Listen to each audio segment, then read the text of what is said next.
Hello, sports fan. This is Steven here with Sports Choice Plus. I'm bringing you a very special breakdown. I'm going to be covering, would you rather have Deshaun Watson in the Browns offense or Lamar Jackson in the Baltimore Ravens offense? Before we get right into this, I'm going to make sure you're subscribed to the YouTube channel so you can get all the updates and all the breakdowns. Before I get right into it, make sure you hit the subscribe bell so you can get every single time we go live. Without further ado, let's get right into it. Looking at this offseason, there was a lot of trades. There was a lot of things that happened throughout the NFL. And the Cleveland Browns and the Baltimore Ravens did two things. They got better. And they also changed a couple of things in the offseason with a couple of signings and through the draft. I'm going to tackle some of the biggest, things that make these teams unique.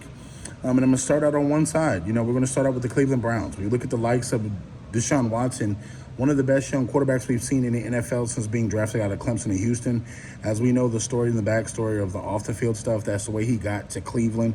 They had a pretty rocky road last year when he came back, but you got to think, in this offense, Kevin Stefanski's offense is a sophisticated offense. You got to play, you got to get reps. So I think that now coming into this year, you're going to see more of that playbook evolve. Having the likes of Nick Chubb being your running back, being one of the best young NFL runners in the NFL, a bruiser, a guy that can also catch the ball out the backfield, being able to be the lead dog or share carries, he's a phenomenal running back. When you look at the likes of having Amari Cooper, Marquise Goodwin, and David Njoku, that rounds out the wide receivers and tight ends. When you look at it, what this offense can do, I think this offense is capable of throwing for 5,000 yards. When you look at them having the power on the ground and them also being balanced offensively through the wide receiver position, Amari Cooper can show up. He just needs to make sure he has at least 1,000 yards. He needs to make sure that he keeps the palate clean and he gets out of his breaks. He's a great, excellent route runner, as you know. And I think that Kevin Stefanski's offense is going to continue evolving as Deshaun Watson goes along. On the other side, you look at the Cleveland Browns defense. That leaves a lot to be, satisfied by. But you think if that offense is scoring points, that defense is going to have an easier time with slowing people down. I feel like they have a great offense, and I think that with Watson in for a whole year in the offseason program, coming in healthy, coming in fresh, it's going to hit the ground running, and the Browns are going to have a great season. On the other hand, Lamar Jackson in this offense, I know that people are saying that he's going to have possibly 5,000, 4,000 yards of passing. You got to keep in mind, these are a lot of moving pieces, a lot of evolving pieces. Odell Beckham Jr., let's just start there. Odell Beckham has to stay healthy. We don't know if he's going to be able to stay healthy for all 17 games. I don't even know if he's playing all 17 games.